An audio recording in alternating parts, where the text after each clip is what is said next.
koyuyor. Selam çağırın.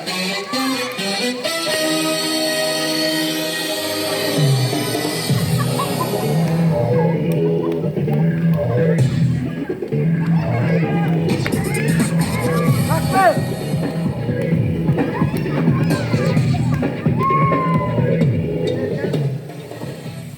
Çağırın.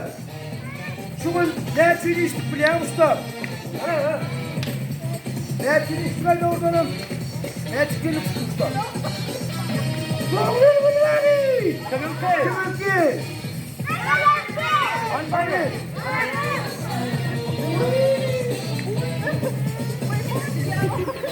Kurmada.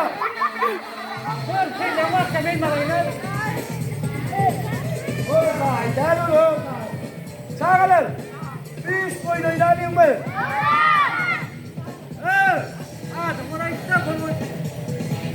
Şuna de.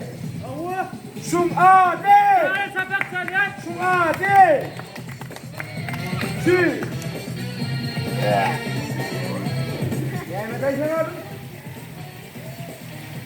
Ha, dört tıkıtık şu. Yüz, dört iki üç dört tıkıtık diye var mı? Bir, iki, üç, dört tıkıtık. Dört tıkıtık mı ha? Ne dört tıkıtık? Ölüyorum ne hemen değilim. Ha? Evet dört tıkıtık canım. Ne dört tıkıtık Müslümanladın? Dörttem. Hadi ha yürek ben ya yürek ben. Dörtten. Şuna dörtten diye var mı?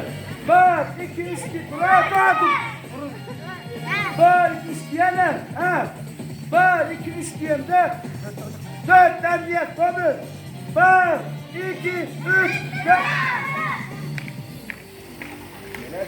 Daha şuraya gidelim hadi. Ya. Şimdi. Dur ya. Ay